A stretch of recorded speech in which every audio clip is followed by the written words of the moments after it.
Today, Laura Harris is our guest in the Coach Me to Lead show. Welcome, Laura. Thank you. It's good to be here.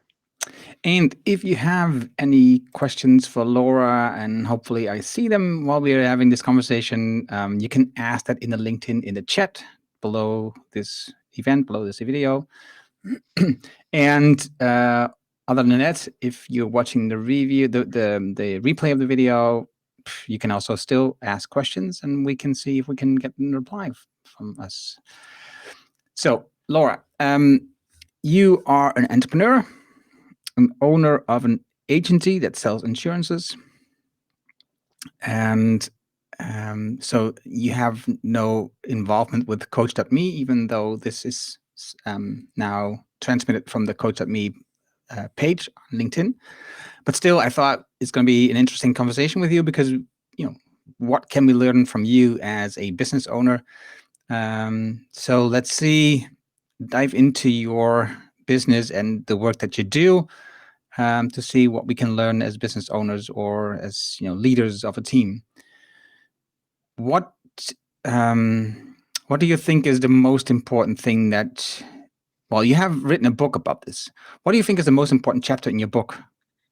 I would say the most important concept in the book is just the fact that it is very difficult to be an entrepreneur or even a team leader if you're not good at delegating. And the word delegating is kind of taken for granted. It's actually not very strong. With my book, the tagline is strategically relinquishing control. So it's not just giving all your jobs away and then I've worked for some people who didn't do a darn thing. They just delegated everything. And it's very difficult to have much respect for that person. But when you do delegation right, you have a very clear vision of where the business is at and where the business is supposed to be going. You have very strong and empowered employees. Like they feel like they have the authority to make decisions and that they won't be scolded if they don't make the perfect one. And you have very strong systems in place. In the Allstate world, I'm very much known as the systems queen because every single job, I sit down with the people in my operation and we decide what's the best way to do the job. And then that's the way the job will be done until somebody comes up with improvements. So there's tremendous clarity around what specifically your job is supposed to look like. And so it takes a lot of stress off of people when you delegate, but you delegate in a way where they are understand the vision, they feel empowered, and they see strong systems. And do you also then put those systems into like a book or a online book, something where everything is written down? I'm 62 years old. So when I started in the insurance business, we didn't have computers. So you can imagine the technology side is not my most favorite. I talked to a really good friend named Julie the other day, and she's got all of her training manual in Trainily and all that stuff. Mine is in a Word document. It is very well defined. Everybody knows where to get it, and it's simple. And every single process is assigned to one person and one person only. And I think that's huge because if the accountability is clear, everybody who has their assignment knows they better do it right because you can't do any of this point and finger stuff. And blame somebody else if something doesn't get done. So right now it's in a Word document. I should probably be more technologically sound, but that's just the way it is for today. And you say there's one person responsible for each thing, but does it also mean that they cannot do things together? No, they can work together. We really don't need to very much in the insurance industry. So when I say that every single process is assigned to one person, an example of that would be there's only one person that calls all the people who didn't pay their bills on time. There's only one person who follows up with changes that are made to make sure the billing is right. There's only one person for following up on claims. And the reason why there's only one person is if you've got that tremendous clarity of accountability. I used to do a lot of consulting, and when I was consulting with a group in Baton Rouge, Louisiana one time, I went and asked one person, who handles the cancellations for clients in your office? And she said, well, I do sometimes, but usually it's that girl over there. Well, I waited until she wasn't looking and went over there, and I said, who handles the cancellation in your office? And she said, well, I do sometimes, but usually it's her. Which means probably nobody was doing it. And that really was eye-opening for me to have this complete understanding that if you've got too many cooks in the kitchen, then nobody takes responsibility, because everyone feels like if it falls through the cracks, it's really not a big deal. Well, it's a big deal. I have to be able to know that things are assigned out to people. I have to know that I know exactly how they're doing it each time. And I have to know that if they're not getting their job done, they're going to come to me and tell me. It's super, super important that I don't accidentally find out that you haven't had time to do something that's part of your assignment. The one exception to everything is assigned to one person only is sales. I don't care what business you're in. There's a few exceptions, but I would say every single industry, there is some relation to the sales world. And what I say in my business is that if you are getting a paycheck, you're in the sales department. So everyone is responsible on some level for closing deals and looking for opportunities all day long. Because if you're talking to our clients, there is always more opportunity. So it's everyone's responsibility to sell, but the actual processes themselves, besides sales, are clearly defined in writing and assigned to only one person. And do you find that the sales is that for, well, you have a team of how many people right now? I thought it was, There's about 22, I think. I oh, couldn't tell wow. you. That's bad.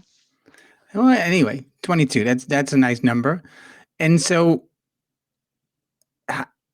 how do you deal with people? How do you take care of people? It's better. How do you take care of people who come into your company and are not, very happy about the sales part, but are a little bit reluctant? Okay, you just don't hire them.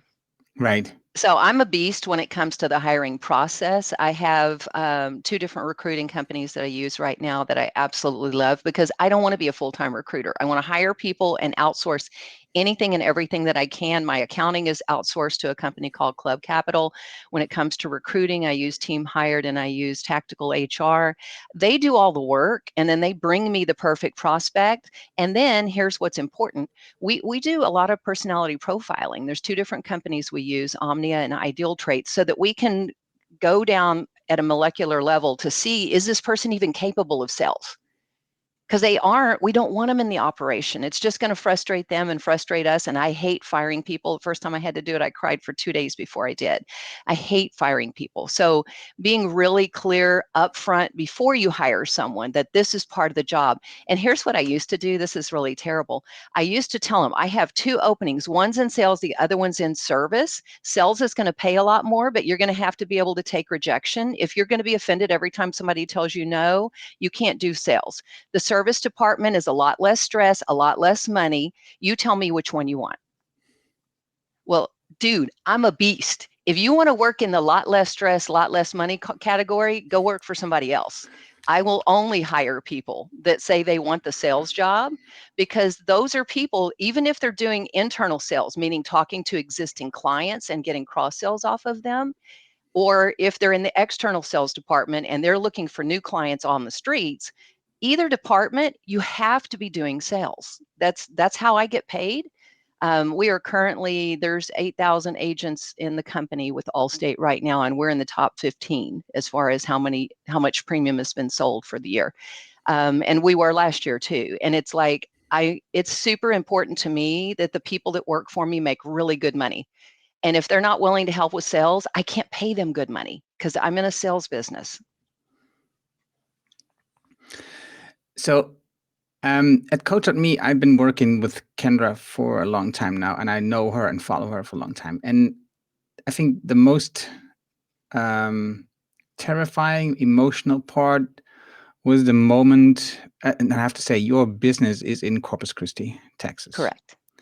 And was the moment when she was writing about and talking about the Hurricane Harvey Yep.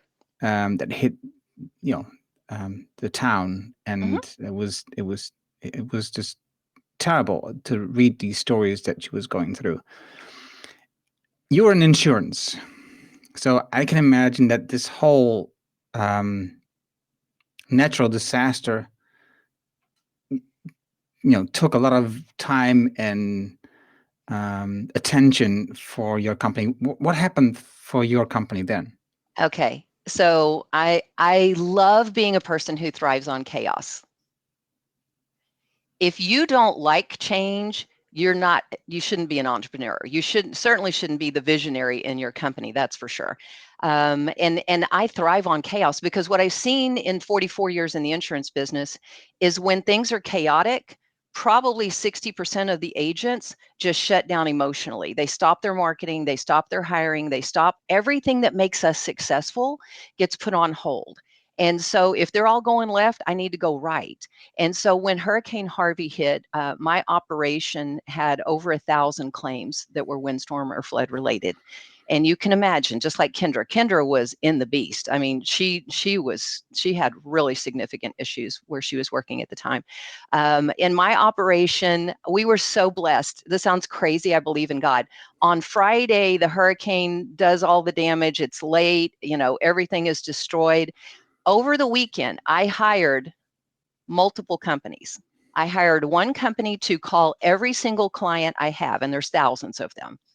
Every single client, even if they don't live in Corpus Christi, Texas, they might live in Dallas.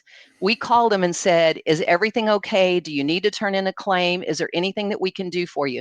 This was done by a company in Florida. They made a phone call to every single client that I have. If they had damage, I got a report back, and the report back not only came to me telling me there's damage, but they would inform the client how to turn in a claim immediately. And the person who made the phone call said, do not wait until Monday. If you wait until Monday, you're going to be so far down on the list, you're never going to get a phone call. Call right now. Here's the phone number to call. So my clients got all of that in advance. The second thing that we did is all weekend long, because of VoIP phone systems, we were able to text our clients over the weekend and say, I see that you've got damage. Have you turned in your claim yet? Do you have any questions? We did not answer phones. Phones are very inefficient. People can spend 30 minutes telling you about their problems. Texts are very quick. In the middle of a catastrophe, you've got to be able to respond to as many people as you can very, very quickly. So we had sent an email to all of them before the claim hit. They got a phone call after it hit. We texted them over the weekend. Monday morning, I was receiving phone calls from claims adjusters saying, why are all the claims that I have yours? Like literally every single claim is your client's. And I can tell you why, because we spent the entire weekend making sure that we got ahead. The other agents weren't open until Monday. They didn't do anything until Monday, and they didn't call every single client. They didn't email every single client, and they weren't spending an entire weekend responding to every single person that they knew that they had damage. Our customer satisfaction rates went through the roof. Okay, now that's just the client side. Now stop and think. I have customers. Great, we're taking care of them, but my biggest concern is my employees always. My loyalty is to my staff. And so I spent 2 days before, because thank God you get with hurricanes, you get notice in advance, going over every single thing that could possibly come up as far as questions after that hurricane hit. How is a fence covered? How is a tree covered? Is the tree covered if it needs to be taken away? Yes, but only if it's damaging the building, not if it's just in the yard. All of these things, okay, fences are covered, but fences are not covered for flood damage. Fences are only covered for actual cash value, not replacement cost.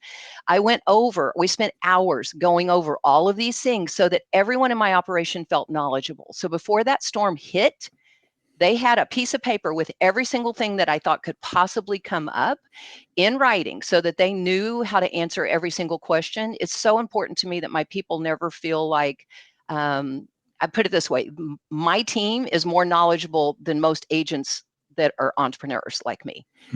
Because I love education. So we are that detailed with that. So we did education before the storm hit.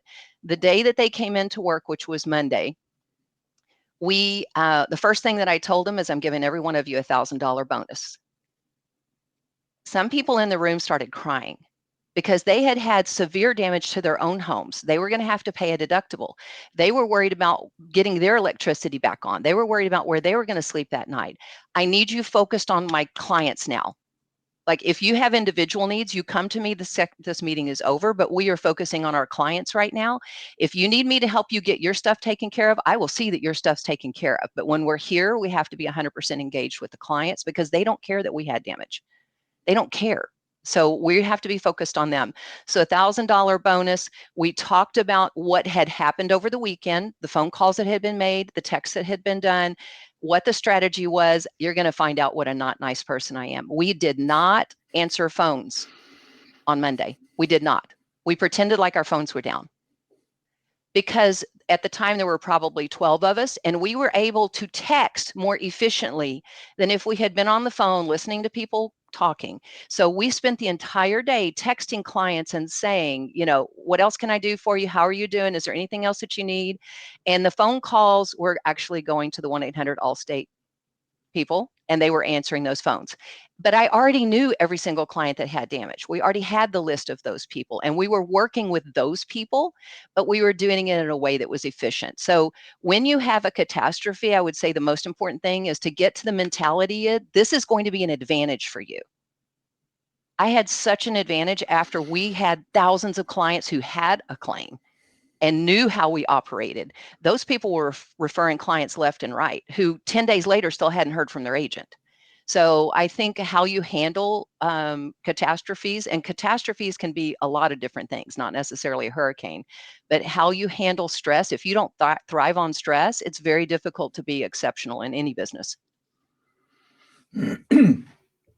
I like what you just said, in the days before the storm hit. And that's, of course, that's an advantage, because when you have a storm warning, you have some days to prepare. But still, what you did was like scenario planning. And I'm really a fan of scenario planning, when you look at all the possibilities. Because at the moment when the storm is coming, you don't know how severe it's going to. You know about the storm, but you don't know what the effect is going to be on the houses and everything, infrastructure, the phones, everything. But you had like different scenarios. You had them all thought out, and that's just, I think it's really important as an entrepreneur to do more often. Is so like, what is coming towards us? What could be possibly coming towards us? Like Corona happened.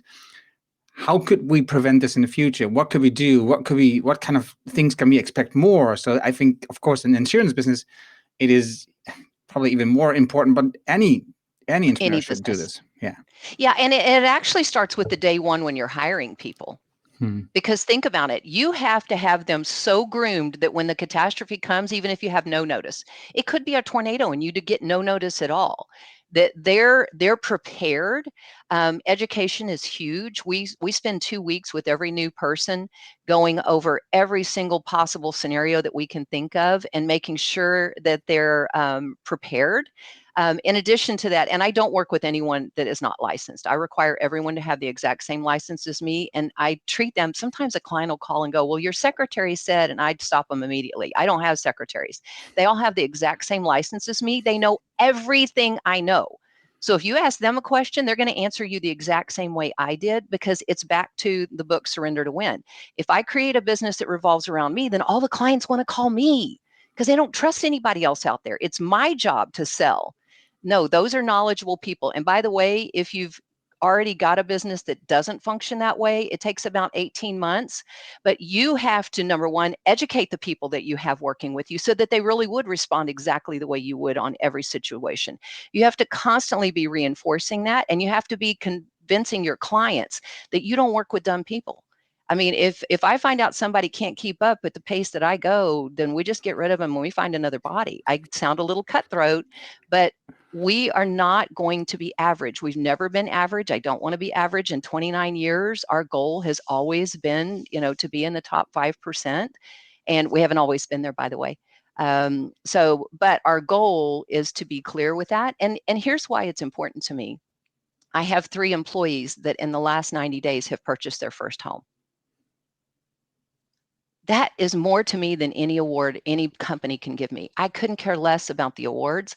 It's important to me that I bring on people, I change the trajectory of their life, and we catapult them into a place where they are so knowledgeable, they're so confident, and they're so good at educating our clients that our clients not only want to do business with them, but they want to send referrals. So it's super important that you're building confidence. Now, not everybody that comes to me has confidence. They all have sales skills. They all have the ability to sell. They don't all come with confidence. So it's my job to build the confidence, but and weed out people who are never going to be able to be confident. How do you build confidence? It's interesting because we have 2 new employees who we just started training in the last 2 weeks. I like to do a lot of the training in the first 2 weeks. And a tremendous amount of it is not only giving them the education, but helping them understand if you make a mistake, it's not life or death. We sell 52 products. You are going to make mistakes. So if you're not sure on something, say, you know what, that's a great question. That hasn't come up in ages. Let me do this. Let me research it. I'm going to call the underwriting department and then I'll call you right back. You may not be calling the underwriting department. You may be going and looking at that paper that says their fence is covered with replacement cost or actual cash value. It doesn't matter where you're getting the answer from, but you act like, oh my gosh, that's not a normal question. We don't run into that very often, but I want to make sure you get the right answer. So teaching them that it's okay to not know everything, but then the other side of that is every single Wednesday we have wacky wisdom. So Wednesday is wacky wisdom. So on Wednesday, the 22 people that show up in the Zoom meeting every morning, we have meetings every single morning and go over production from the prior day, things that have come up where it was kind of like, okay, that was not a good call. Somebody did something that probably wasn't ideal. Never throw anybody under the bus, but we go over with the whole team, hey, if this happens, this is the way you handle it. But then on Wacky Wednesday, I will grill them on, is the sidewalk covered? What happens if you want to suspend a vehicle? What if a client calls in and they don't want to pay for their child who's driving the vehicle and they don't want to pay for it? They think they should be free. And so I'm asking for about 30 to 45 minutes. And so we're constantly reinforcing the knowledge that they already have and giving them the most bizarre claim scenarios, because they're so knowledgeable that they love trying to figure out, oh, wow, okay, so that's not normal. The vehicle was actually not owned by the person that was driving it, but their dad who lives in another state, would that be covered or not covered?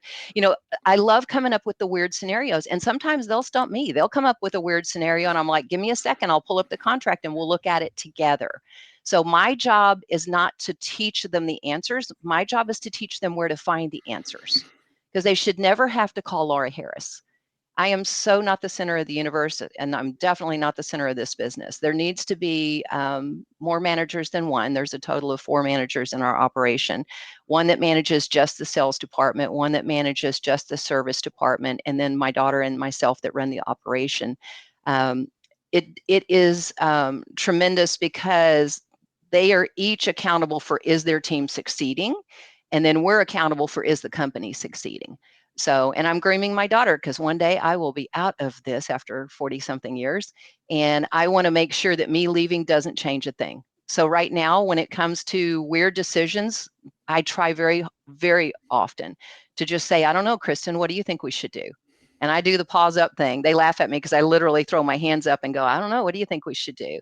And I'm teaching her how to make decisions at a corporate level, because at some point in time, she's going to have to be making all those decisions without me, because I'm so going to be gone when I'm gone. I am not going to be helping. I'm going to be gone, gone, gone, gone, gone. So my job now is to teach everyone that they don't need me. But that starts on day one when you open a company. Because if everybody thinks that they can't get it right without coming to you, then your job is not much fun. I was told when I was hired by Allstate in the corporate home office in Chicago, you are never going to make it. No one's ever going to buy anything from you. You need to quit now. Why? Because they didn't like my sales skills in trying to sell a product. And most of it was that I was just a nervous wreck because I didn't like having to perform in front of people. Which is hysterical because now I'm a professional speaker, so that's fun. But at the time, I was very nervous about having to. And she told me in front of my class, you need to quit now. No one's ever going to buy anything from you. Well, people aren't always going to believe in you, so you have a choice. Are you going to let that light a fire in you and you decide what your self-worth is, or are you going to be questioning yourself? For the next 7 months, because that was in May, every single morning, this was before we even had a cell phone. I didn't have a cell phone. We would write down on a piece of paper, 1994, write down on a piece of paper, I am laying on the beaches of San Juan with my honor ring on, because there was a trip you could win that year if you sold enough policies to go to San Juan, and you would get a little ring the first year that you won your trip. And I was determined. Guess what? The lady who did this to me, who told me I was not going to make it, her name was Louise Slaughter. And so I thought about Louise Slaughter every single morning when I got into work, and every single morning I would write that sentence down, and every single morning I would decide that I have control over my future. Louise Slaughter does not have control over my future, and I have to teach everyone else in the operation to operate at that level. I get beat up all day long. Clients don't like a 40% rate increase, and sometimes those things happen if they have a bunch of claims. Clients don't always, and a lot of times it's because they're dealing with tremendous things in their finances or their health or all these other things that don't even have anything to do with me. I had to read a book, the guy's name is Brandt, called Unoffendable. And it was a beautiful, beautiful, they did a great job. And it's a Christian book, but it did a great job of like getting yourself to a mental place where when you're attacked, at 9 o'clock in the morning, you're not shut down for the day. It's like, no, I have to recover quickly. Now, is there something I could learn from that situation? Is there something I could have done better? Is there something I should have said differently? But you learn from your mistakes, and you don't let the other person's behavior determine your psyche for the rest of the day. And I was not like that when I first started. Every single person that was mean to me, like I would shut down for the rest of the day, and that's life. But it's not acceptable to allow that for your staff either. I have got to train them to get to the place where one more no is just getting you one step closer to the next yes. So that first trip, I don't have to ask, you won, of course. Of course. And so that was because that was the story in the beginning of the book, of your book, where you found, okay, I am now the center of my company, and that's not how I want it to be. And now you're having like a family business. You are preparing your daughter to take over the business and to grow it even further. One thing so I'm not from the US, if you didn't know. Yes. Can tell. So one thing I didn't understand is you have an office in Corpus Christi. Correct. And you don't live there. Let's make it even more complicated. I actually have two daughters that work in the business, one that wants to run it, the other one does not want to run it. So both my kids work in the business. I also have my son-in-law working in the business. He runs the sales department. And I've got my granddaughter who just turned 21 a couple of days ago, and she is also working in our operation. So there's a lot of family in that situation. And Brooke is right. Brooke just said, best mother-daughter duo ever. She is somebody who I went to mentor under whenever I was a new agent. Brooke's amazing. But Kristen and I work together really well. We don't always, put it this way, there's times when we butt heads. We don't always agree.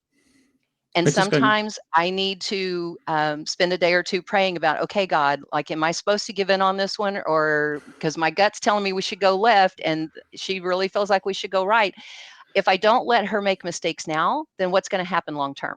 So, and sometimes she's right. So don't get me wrong. Just because we don't agree doesn't mean I'm right. But there's very few things where I put a line in the sand and say, no, it's going to be my way because I'm the boss right now. And next year, y'all can do whatever you want or whatever. But, the situation currently is up until 2021, we had the Corpus Christi operation.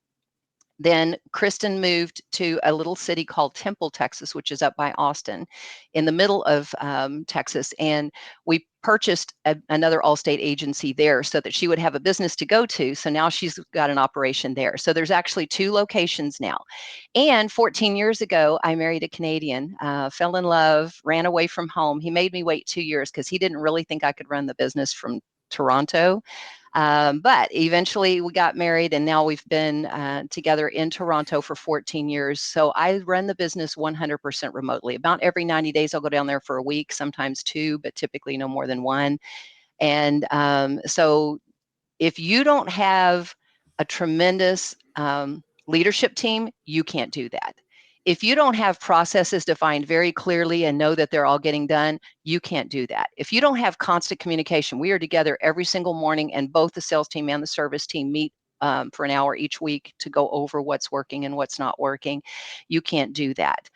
Not something I would recommend. There was only one situation ever where I had an employee make a really bad decision that was unethical. And I was on a plane at 6 the next morning, in the office in Texas by noon the next morning, and had a conversation one-on-one in person, because it's like, yeah, so it's not ideal. It's not something I would recommend, but it's worked out for us.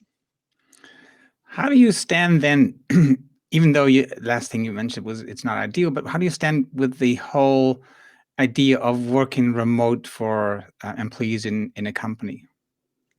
Yeah,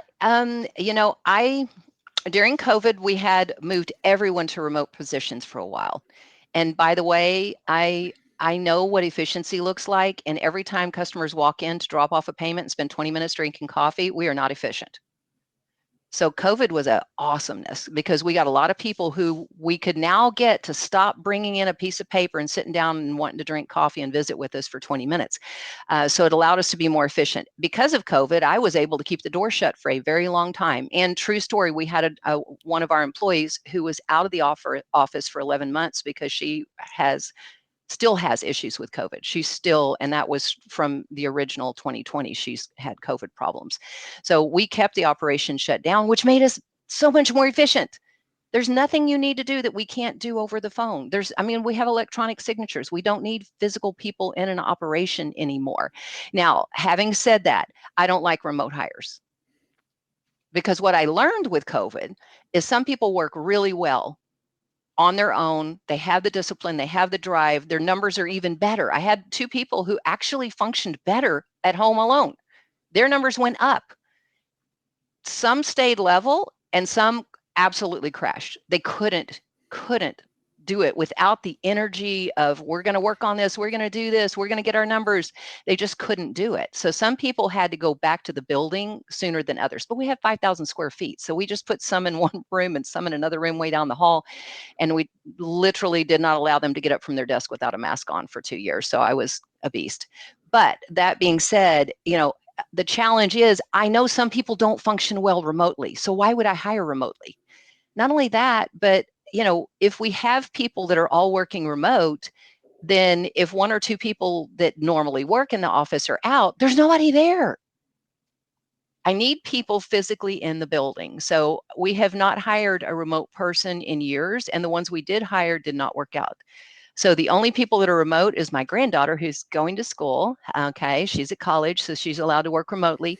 My daughter who lives in Tulsa, Oklahoma, Kara, we call her Care Bear, is allowed to work remotely, and she works amazingly remote, so that's not a problem. But she doesn't live in Texas. She's not near any of the locations. New hires, we do not hire them. I actually fell in love with someone about 4 months ago, and I wanted to hire him so bad. And Kristen's like, no, Mom, we've tried the remote thing. We've never had luck with it. And there are some business owners who have phenomenal luck with it. That's fine. Maybe they know how to hire better for the remote people.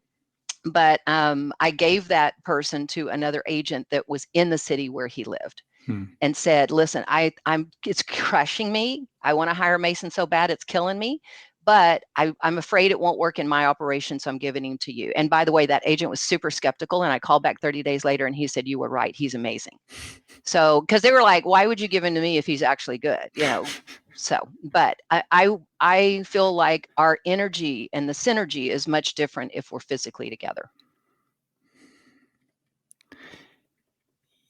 Yeah. I think when looking at the remote thing, when the intensive training that you do, so that part is really important, that you be in the same room building.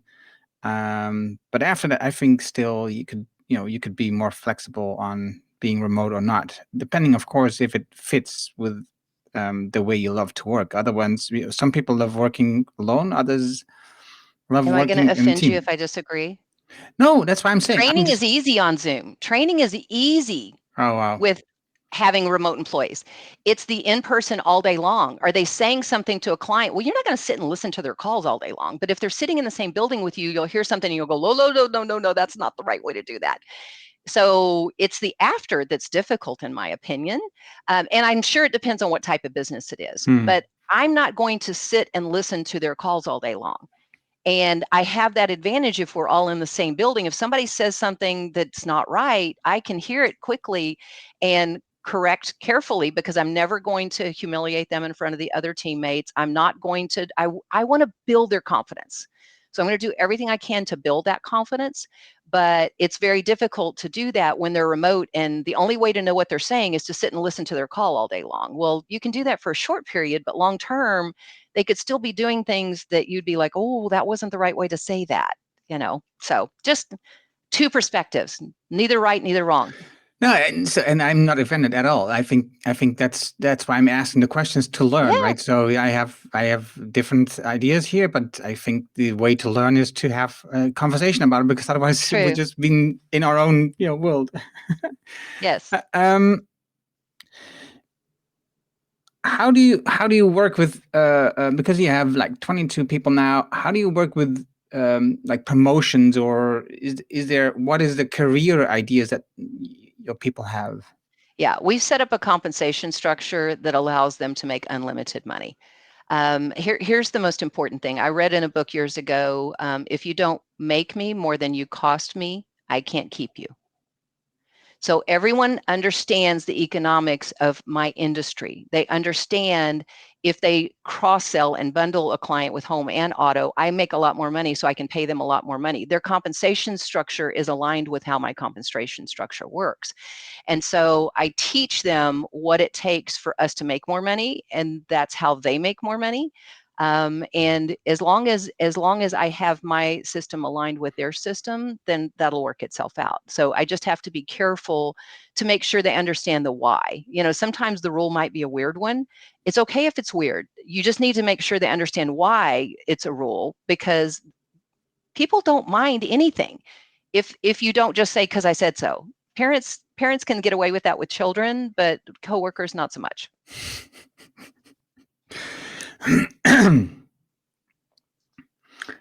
What do you think is the most important thing that you do in marketing to attract new clients? I would say have exceptional, hyper-responsive service team. Because for us, we've been in business 29 years. We get tons and tons of referrals from existing clients. In addition to that, I'm madly in love with search engine optimization. We use a company called Search Perfect. Danielle at searchperfect.ca she's done my search engine optimization for 12 years. That girl makes the phone ring. She does Google ads for us. She keeps up with Facebook stuff so that there's stuff out there. She's posting that thing, not me. Just don't tell the clients. Okay. She keeps up with all the search engine optimization stuff. We do some direct mail. Sometimes it's wonderfully effective, sometimes not so much. The most important thing is you just got to be on the phones. Everyone in my operation is supposed to be on the phones between 3 and 4 hours a day. Yes, we look. And at the end of every day, they have to write down how many hours they actually had, 3 hours and 23 minutes. They're going to write it down on a piece of paper, because I want to make sure they're paying attention to, ooh, I only had 2.5 hours today. I'm not going to make a good bonus this month if I don't have more time on the phone than that. It's literally talking to people all day long. And so for the sales department, it's talking to strangers. We have prospects that we have quoted in the past. We're calling them back. We have customers that we had written years ago. Maybe we lost them at some point in time. They're calling them back. And then the service team is talking to existing clients and looking for opportunities. Do you see there is how far that you think that you can grow with your company? Well, right now we're bringing in $22 million a year to Allstate. Wow. And it's growing. And if you're still growing when you're that big, that's a huge accomplishment, because most businesses get to a certain level and then they hit a wall and then they just never. So if you're not constantly hiring, you're not going to keep growing. If you're not constantly investing, we invest $20,000 to $30,000 a month in different types of marketing. If you're not constantly putting money in the business, you're not going to be driving prospects to your sales team. So it's going to be very difficult for them to have an impact. Okay, so the first concept of the book you shared was delegating. Mm-hmm. So we're almost ready to close our conversation. What do you think is the next important part that you should do as an entrepreneur? Oh, definitely building the right leadership team. Because when I first started, it was me and 2 people. They didn't know insurance at all. And I trained them, then I hired more and I trained them. Then eventually I had to hire a manager because I couldn't answer everyone's questions all day long. So part of strategically relinquishing control is building out your management team. If it wasn't for the fact that I've got Kristen, Bill, and Grace, each running a segment of the operation, we would have stopped growing 2 or 3 years ago for sure. I want to share this comment. Can you see it? Aww. And she mentored me back a billion years ago whenever I started. Brooke's amazing. Brooke Barron, thank you for the comment. Well, this was a wonderful conversation. I want to show this first. So the video of this conversation will be published on Coachdotme on the blog. The audio will also be on Spotify. And well, if you want to be with us next week, next Friday, same time, 9 a.m. Central Time or 4 p.m. Central European Time. It's going to be lovely if you be joining us again. And Laura, thank you much. Thank you very much for sharing your thoughts and ideas, and wishing you a happy Easter. Thank you. You too. Thanks a bunch.